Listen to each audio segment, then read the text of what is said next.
ಅನ್ಯಥಾ ಭಾವಿಸಬೇಡಿ. ಯಾವುದೇ ಸಮುದಾಯವನ್ನು ದ್ವೇಷಿಸುವುದಕ್ಕೋ ಅಥವಾ ಸಂಘರ್ಷಕ್ಕಾಗಿಯೋ ನಾನು ಈ ಮಾತನಾಡುತ್ತಾ ಇಲ್ಲ. ನನ್ನ ಜೊತೆಗಿದ್ದ ಒಬ್ಬ ಹುಡುಗ ಹೇಳಿದ ಮಾತು, ನೀವೆಲ್ಲ ಹೋಗಿ ಗೋವನ್ನು ಅಮ್ಮ ಅಮ್ಮ ಅಂತ ಹೇಳ್ತೀರಲ್ಲ, ಗೋವೇನು ನಿಮ್ಮನ್ನು ಹೆತ್ತವಳ ಅಂತ ಯಾರೋ ಕೇಳಿದರಂತೆ. ಅವನು ಕೇಳಿದ ಅರ್ಥ ಬೇರೆ, ವ್ಯತಿರಿಕ್ತವಾದದ್ದು. ಅದಕ್ಕೆ ಹುಡುಗ ತಿರುಗಿ ಹೇಳಿದ, ನಮ್ಗೆ ಗೊತ್ತಿಲ್ಲಪ್ಪ, ನೀವು ಯಾರನ್ನೋ ಫಾದರ್ ಫಾದರ್ ಅಂತ ಕರೀತಾರಲ್ಲ, ಅವ್ರು ನಿಮ್ಗೆ ಜನ್ಮಕ್ಕೆ ಕಾರಣರೋ ಅಂತ ತಿರುಗಿ ಕೇಳದ್ನಂತೆ. ಯಾಕೆ ಈ ಮಾತು ಅಂತಂದ್ರೆ, ಗೋವನ್ನು ತಾಯಿ ಅಂತ ಕರೀತೀರಲ್ಲ, ಅವಳು ನಿಮ್ಮನ್ನು ಹೆತ್ತವಳ ಅಂತ ಪ್ರಶ್ನೆ ಮಾಡಿದಾಗ ಒಬ್ಬನಿಗೆ ಎಷ್ಟು ನೋವಾಗಬಹುದೋ ಅಷ್ಟೇ ನೋವು ಮತ್ತೊಂದು ಪ್ರಶ್ನೆಯಿಂದ ಇನ್ನೊಬ್ಬನಿಗೂ ಆಗುತ್ತದಲ್ಲ. ಆದ್ರಿಂದ ನಾನು ಹೇಳ್ತಾ ಇರುವುದು, ಅವರವರ ಧರ್ಮ, ಅವರವರ ಪರಂಪರೆ, ಅವರವರ ಶ್ರದ್ಧೆ, ಅವರವರ ಕರ್ತವ್ಯ ಅವರಿಗೆ ಶ್ರೇಷ್ಠವಾದ್ದರಿಂದ ಇನ್ನೊಂದು ಮತ, ಧರ್ಮ, ಸಂಪ್ರದಾಯ, ಆಚಾರಗಳ ಬಗ್ಗೆ ನಮಗೆ ಕುಹಕದ ಮಾತುಗಳು ಯಾವ ಕಾಲಕ್ಕೂ ಬರಕೂಡದು. ಯಾಕೆ ಅಂತ ಕೇಳಿದರೆ, ಅವರವರ ನಂಬಿಕೆ ಅವರಿಗೆ ಫಲ ಕೊಡುತ್ತದೆ. ವಿಶ್ವಾಸೋ ಫಲದಾಯಕ ಅಂತ ಹೇಳಿದರು. ಅಲ್ಲದೇ ಇದ್ದರೆ ಕಪಿಲಾಂ ದರ್ಪಣಂ ಭಾನುಂ ಭಾಗ್ಯವಂತಂಚ ಭೂಪತಿಂ ಆಚಾರ್ಯಂ ಅನ್ನದಾತಾರಂ ಪ್ರಾತಃ ಪಶ್ಯೇತ್ ಪತಿವ್ರತಾಂ ಅಂತ ಜ್ಞಾನಿಗಳು ಹೇಳುತ್ತಾರೆ. ಬೆಳಗೆದ್ದಾಗ ನೀನು ನೋಡಬೇಕಾದದ್ದು ಯಾರ ಮುಖವನ್ನು ಅಂತ ಕೇಳಿದರೆ ಮೊದಲು ಹೇಳಿದು ಕಪಿಲಾಂ ದರ್ಪಣಂ ಭಾನುಂ ಭಾಗ್ಯವಂತಂಚ ಭೂಪತಿಂ. ಮೊದಲೆದ್ದು ಕಪಿಲೆಯ ಮುಖವನ್ನು ನೋಡು, ನಿನ್ನ ಬದುಕಿನಲ್ಲಿ ಸೌಭಾಗ್ಯ ಒದಗಿ ಬರುತ್ತದೆ ಅಂತ ಆಡಿದರು. ಮಾತ್ರ ಅಲ್ಲ, ಗೋವು ಕೇವಲ ತಾಯಿಯಾಗಿ ಹರಸಿದ್ದಲ್ಲ. ನಮ್ಮ ನಂಬಿಕೆ ಏನುತ್ತೆ ಅಂತಂದ್ರೆ, ಮನೆಯಿಂದ ಬೆಳಗೆದ್ದು ಹೊರಗೆ ಬಂದವನೇ ಗೋವಿನ ಮುಖವನ್ನು ನೋಡಿದರೆ ನಮ್ಮ ಪಾಪಗಳು ಪರಿಹಾರವಾಗ್ತವೆ. ಮಾತ್ರ ಅಲ್ಲ, ಒಂದು ಮನೆಗೆ ಬರಬಹುದಾದಂತಹ ಅರಿಷ್ಟವನ್ನು ಗೋಮಾತೆ ಸ್ವೀಕರಿಸುವುದರ ಮೂಲಕ ತನಗೆ ಬದುಕನ್ನು ಕೊಟ್ಟವನ್ನು ಸಂರಕ್ಷಿಸ್ತಾಳೆ ಅಂತ ಗೋವಿನ ಬಗ್ಗೆ ಹೇಳಿ ಕಣ್ಣೀರು ಹಾಕಿದ ಪುಣ್ಯಾತ್ಮನ ನೋಡಿದ್ದೇನೆ ನಾನು. ಕೋಟದ ಹತ್ರ ಒಂದು ಬಡವರ ಮನೆ ಇದೆ. ದನ ಸಾಗುತ್ತಾರವರು. ಅವರ ಮನೆಯಲ್ಲಿ ಒಂದಾದ ಮೇಲೆ ಅರಿಷ್ಟಗಳು, ಎಚ್ಚೆತ್ತುಕೊಳ್ಳಲಾಗದಂತಹ ಸಂಕಟಗಳು.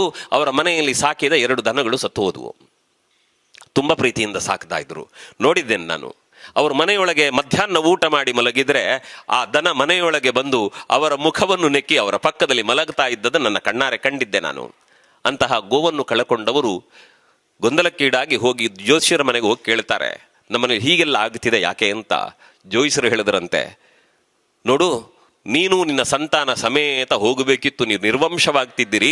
ಆದರೆ ನಿಮ್ಮ ಮನೆಗೆ ಬಂದಂತಹ ಆಪತ್ತನ್ನು ಆ ಗೋಮಾತೆ ತಗೊಂಡು ಅವಳು ಹೊರಟು ಹೋದ್ಲು ಅಂತ ಅವ್ರು ಆಡದ್ರಂತೆ.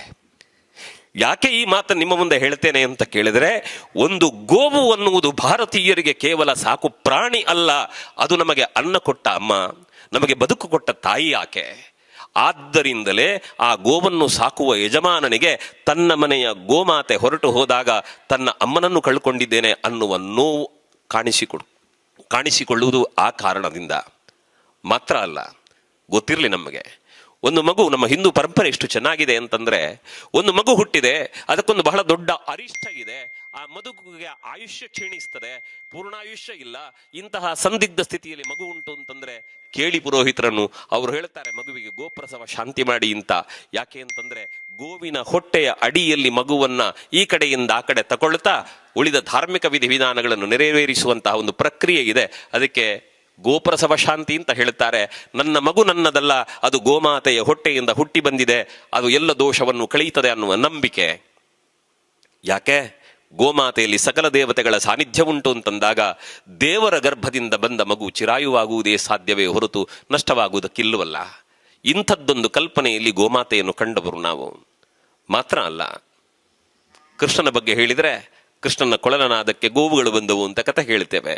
ಯಾರು ಕೃಷ್ಣ? ಭಗವಂತನೇ ಅವತಾರವೆತ್ತಿ ಬಂದಂತಹ ಕೃಷ್ಣ, ಭಗವದ್ಗೀತೆಯ ಮೂಲಕ ಜಗತ್ತಿನ ಶ್ರೇಷ್ಠತೆಯನ್ನು ತೋರಿಕೊಟ್ಟಂತಹ ಕೃಷ್ಣ. ಅಂತಹ ಭಗವಂತ ಗೋವಿನ ಸಾಂಗತ್ಯದಲ್ಲಿ ವಿಹರಿಸ್ತಾನೆ, ಆತ ಲೋಕಪೂಜ್ಯನಾಗುತ್ತಾನೆ ಅನ್ನುವುದಾದರೆ ಗೋವಿನ ಮಹತ್ವ ಎಷ್ಟು ಅನ್ನುವುದನ್ನು ಅರ್ಥೈಸಿಕೊಳ್ಳಬೇಕಲ್ಲ. ಬಹಳ ಚೆನ್ನಾಗಿ ಹೇಳಿದರು. ಗೋವಿನ ಪ್ರತಿಯೊಂದು ವಸ್ತುಗಳಲ್ಲೂ ಕೂಡ ಇರುವ ಶ್ರೇಷ್ಠತೆಯ ಬಗ್ಗೆ ನೆನಪಿರಲಿ. ಪಂಚಗವ್ಯ ಅಂತ ಕೇಳ್ತೇವೆ. ಹಾಲು, ಮೊಸರು, ತುಪ್ಪ, ಗೋಮಯ, ಗೋಮೂತ್ರ. ಇದನ್ನು ಪ್ರತಿಯೊಂದು ಧರ್ಮಕರ್ಮಗಳಲ್ಲಿ ಶುದ್ಧಿಗಾಗಿ ಮೊದಲು ಕೊಡುತ್ತಾರೆ. ಕೊಡುವಾಗ ಒಂದು ಮಾತು ಹೇಳ್ತಾರೆ, ಯತ್ವಗಸ್ತಿಗತಂ ಪಾಪಂ ದೇಹೇ ತಿಷ್ಠತಿ ಮಾಮಕೆ ಪ್ರಾಶನಾತ್ ಪಂಚಗವ್ಯಸ್ಯ ದಹತ್ವಗ್ನಿರಿವೆಂಥನಂ. ಈ ಪಂಚಗವ್ಯ ಯಾಕೆ ಕೊಡ್ತೇನೆ ಅಂತ ಕೇಳಿದರೆ, ಕುಡಿಯುವುದರ ಮೂಲಕ ಏನಾಗಬೇಕು ಅಂತಂದ್ರೆ ನನ್ನ ದೇಹದಲ್ಲಿರುವಂತಹ ದೋಷಗಳು ನಷ್ಟವಾಗಬೇಕು. ಹೇಗೆ ಅಂತ ಕೇಳಿದರೆ, ಉರಿಯುವ ಬೆಂಕಿಗೆ ಕಟ್ಟಿಗೆ ಇಟ್ಟರೆ ಮತ್ತೆ ಆ ಕಟ್ಟಿಗೆಯನ್ನು ಭಸ್ಮ ಮಾಡುತ್ತಾ ಹೋದ ಹಾಗೆ ಪಂಚಗವ್ಯ ಪ್ರಾಶನದಿಂದ ನನ್ನ ದೇಹದಲ್ಲಿರುವ ದೋಷಗಳು ನಾಶವಾಗಲಿ ಅಂತ ಪ್ರಾರ್ಥಿಸ್ತಾರೆ. ಆ ಸಾಮರ್ಥ್ಯ ಪಂಚಗವ್ಯಕ್ಕಿದೆ. ಮಾತ್ರ ಅಲ್ಲ, ನಮಗೆಲ್ಲ ಕನಸು ಬೀಳ್ತದೆ ಕೆಲವೊಮ್ಮೆ. ಶಾಸ್ತ್ರಗ್ರಂಥಗಳು ಎಷ್ಟು ಚೆನ್ನಾಗಿ ಹೇಳ್ತವೆ ಅಂತಂದ್ರೆ,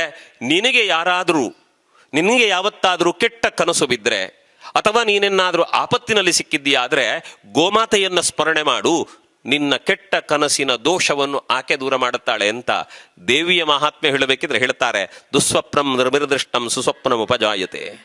ಕೆಟ್ಟ ಕನಸು ಕಂಡಾಗ ಭಗವತಿಯನ್ನು ನೀನು ಪ್ರಾರ್ಥನೆ ಮಾಡಿದರೆ ನಿನಗೆ ಬಿದ್ದ ಕೆಟ್ಟ ಕನಸು ಒಳ್ಳೆಯ ಕನಸಾಗಿ ರೂಪಾಂತರವಾಗಿ ಅನುಗ್ರಹ ಆಗುತ್ತದೆ ಅಂತ ದೇವಿಯ ಮಾಹಾತ್ಮ್ಯವನ್ನು ಹೇಳ್ತಾರೆ.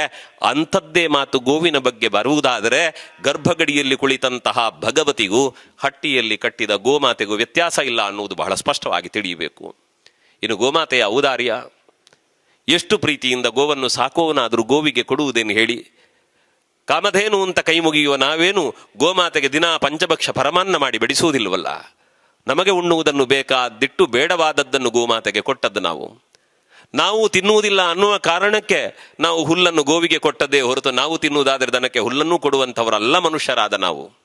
ಹೇಳ್ತಾರೆ, ಭುಕ್ತ್ವಾ ತೃಣಾನಿ ಶುಷ್ಕಾನಿ ಪೀತ್ವಾ ತೋಯಂ ಜಲಾಶಯಾತ್ ದುಗ್ಧನ್ ದದಾತಿ ಲೋಕೆಭ್ಯ ಗಾವೋ ವಿಶ್ವಸ್ಯ ಮಾತರಃ. ಎಲ್ಲೋ ಹುಲ್ಲು ಕಡ್ಡಿ ಸೊಪ್ಪು ತಿಂದು ಕೆರೆಯ ನೀರನ್ನು ಕುಡಿದು ಮನುಷ್ಯರಾದವರಿಗೆ ಅಮೃತ ತುಲ್ಯವಾದಂತಹ ಹಾಲನ್ನು ಕೊಡುವ ಗೋಮಾತೆ ಅವಳು ಜಗತ್ತಿನ ತಾಯಿ ಅಂತ ಪ್ರಾರ್ಥನೆ ಮಾಡಿದರು. ಯಾವುದನ್ನು ಮನೆಯಲ್ಲಿ ಮುಸುರೆ ಅಂತ ಉಂಟ ಅದನ್ನು ಕೊಟ್ಟ ಗೋವು, ಅದನ್ನು ನಾವು ಗೋವಿಗೆ ಕೊಟ್ಟರೆ ದೇವರಿಗೆ ಅಭಿಷೇಕ ಯೋಗ್ಯವಾದ ಹಾಲನ್ನು ಕೊಡುವ ಗೋಮಾತೆ ನಮ್ಮ ಪಾಲಿಗೆ ತಾಯಿಯಲ್ಲದೆ ಇನ್ನೇನು?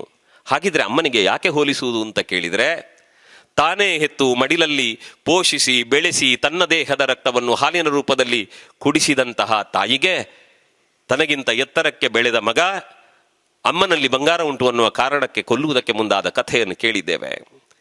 ಹೇಳಿದ್ದನ್ನು ಕೇಳಲಿಲ್ಲ, ಕೇಳಿದ್ದನ್ನು ಕೊಡುವುದಿಲ್ಲ ಅನ್ನುವ ಕಾರಣಕ್ಕೆ ಅಮ್ಮನನ್ನು ಎಡಗಾಲಲ್ಲಿ ಒದ್ದ ಮಕ್ಕಳ ಕೆಟ್ಟ ಕೆಲಸಗಳ ಬಗ್ಗೆ ನಾವು ವಿಚಾರವನ್ನು ತಿಳಿದಿದ್ದೇವೆ. ಅಂಥ ತಾಯಿಯನ್ನು ಹೋಗಿ ಕೇಳಿ ಅವಳು ದೇವರ ಮುಂದೆ ನಿಂತು ಹೇಳ್ತಾಳೆ, ದೇವರೇ ನನ್ನ ಮಗನಿಗೆ ಒಳ್ಳೆಯ ಬುದ್ಧಿ ಕೊಡು ಅಂತ ಕೇಳ್ತಾಳೆ ಹೊರತು ಮಗ ಹಾಳಾಗಲಿ ಅಂತ ಅಮ್ಮ ಹೇಳಲಿಲ್ಲ. ಅದನ್ನೇ ಆರಂಭದಲ್ಲಿ ಹೇಳಿದ್ದು.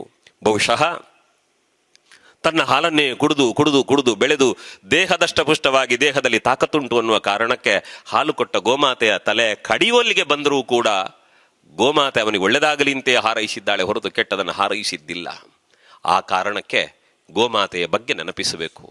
ಗೋದಾನದ ಬಗ್ಗೆ ಮಾತನಾಡುವ ನಾನು ಗೋವಿನ ಬಗೆಗೆ ಯಾಕೆ ಮಾತನಾಡುತ್ತೇನೆ ಅಂತ ಕೇಳಿದರೆ, ಅಂಥದ್ದೊಂದು ಶ್ರೇಷ್ಠವಾದದ್ದನ್ನು ಒಬ್ಬ ವ್ಯಕ್ತಿ ಮುಕ್ತ ಮನಸ್ಸಿನಿಂದ ಒಂದು ಕುಟುಂಬದ ಉದ್ಧಾರಕ್ಕಾಗಿ ದಾನ ಮಾಡುತ್ತಾರೆ ಅಂತ ಆದರೆ ಆ ಮಹಾತ್ಮನ ಪುಣ್ಯ ಪೂರ್ವಜನ್ಮದ ಸುಕೃತ ಎಷ್ಟಿರಬಹುದು ಅಂತ ನಾವು ಈ ಹೊತ್ತಿಗೆ ಯೋಚಿಸಬೇಕಷ್ಟೇ. ಯಾಕೆ ಅಂತಂದರೆ, ಒಳ್ಳೆಯದನ್ನು ಕೊಡುವುದಕ್ಕೂ ಭಾಗ್ಯ ಬೇಕಲ್ಲ, ಯೋಗ್ಯತೆ ಬೇಕಲ್ಲ. ನಮಗೆ ಬೇಡವಾದದ್ದನ್ನು ಇನ್ನೊಬ್ಬರಿಗೆ ಕೊಡುವುದು ದೊಡ್ಡ ವಿಷಯ ಅಲ್ಲ, ನಮಗೆ ಅಗತ್ಯ ಇಲ್ಲ, ಇನ್ನೊಬ್ಬರಿಗೆ ಕೊಡೋಣ. ಆದರೆ ಅದಕ್ಕೊಂದು ಮೌಲ್ಯ ಇದೆ, ಅದಕ್ಕೊಂದು ಭಾವನೆ ಇದೆ, ಅದರ ಹಿಂದೆ ಒಂದು ಶ್ರದ್ಧೆ ಇದೆ. ಇವತ್ತು ನಾನು ನೋಡಿದೆ, ಅವರು ಗೋಪೂಜೆಯನ್ನು ಮಾಡಬೇಕಿದ್ರೆ ಅಲ್ಲಿ ಬರ್ತಾರೆ ಮಕ್ಕಳು ಮಡದಿಯ ಜೊತೆಗೆ. ಆ ಮಕ್ಕಳು ಕೈಯಲ್ಲಿ ಸಿಹಿ ತಿಂಡಿ ಹಿಡ್ಕೊಂಡು ಗೋವಿ ಕೊಡ್ಲಿಕ್ಕೆ ಬಂದರೆ ರವೀಂದ್ರ ಶೆಟ್ಟರು ಕೈಯಲ್ಲಿ ಹಿಡಿದ ಆರತಿಯನ್ನು ಹಿಡಿದು ಒಮ್ಮೆ ಮನೆಯ ಕಡೆ ಮುಖ ಮಾಡಿ ಅವರ ಮನೆಯ ದೇವರ ಕೋಣೆಯಲ್ಲಿ ಪೂಜೆ ಮಾಡಿದ ದೇವರನ್ನು ಪ್ರಾರ್ಥನೆ ಮಾಡುತ್ತಾರೆ. ಅಲ್ಲಿಂದ ತಿರುಗಿ ಇಲ್ಲೊಬ್ಬ ಅವರನ್ನು ರಕ್ಷಣೆ ಮಾಡುವುದಕ್ಕಿರುವಂತಹ ಧರ್ಮದೇವತೆಯ ಸಾನ್ನಿಧ್ಯಕ್ಕೆ ಕೈ ಮುಗಿಯುತ್ತಾರೆ. ಆ ಬಳಿಕ ಆರತಿ ಎತ್ತುತ್ತಾರೆ. ಯಾಕೆಂದ್ರೆ ರವೀಂದ್ರ ಶೆಟ್ಟರಿಗೆ ಗೊತ್ತಿದೆ, ಇದನ್ನು ನಾನು ಮಾಡುತ್ತಾ ಇಲ್ಲ, ಇಂತಹ ಕಾರ್ಯಗಳನ್ನು ಅವರು ನನ್ನ ಮೂಲಕ ಮಾಡಿಸ್ತಾ ಇದ್ದಾರೆ ಅನ್ನುವ ಭಾವದ ಜೊತೆಗೆ ನಾನು ನಂಬಿದ ದೇವರು ಗೋಮಾತೆಯಲ್ಲಿದ್ದಾರೆ ಅನ್ನುವ ಕಾರಣಕ್ಕೆ ಆರತಿ ಬೆಳಗ್ಗೆ ನಮಸ್ಕಾರ ಮಾಡಿ ದಾನ ಕೊಡುತ್ತಾರಲ್ಲ. ಇಂತಹ ಪುಣ್ಯ ಕಾರ್ಯಗಳಿಗಿರುವ ಯೋಗ್ಯತೆ ಏನು ಅನ್ನುವುದನ್ನು ಹೇಳುವುದಕ್ಕಷ್ಟೇ ಗೋವಿನ ಬಗೆಗೆ ನಾನು ಆಡಿದ ಮಾತುಗಳು. ದಯವಿಟ್ಟು ಅನ್ಯಥಾ ಭಾವಿಸಬೇಡಿ. ಯಾವುದೇ ಸಮುದಾಯ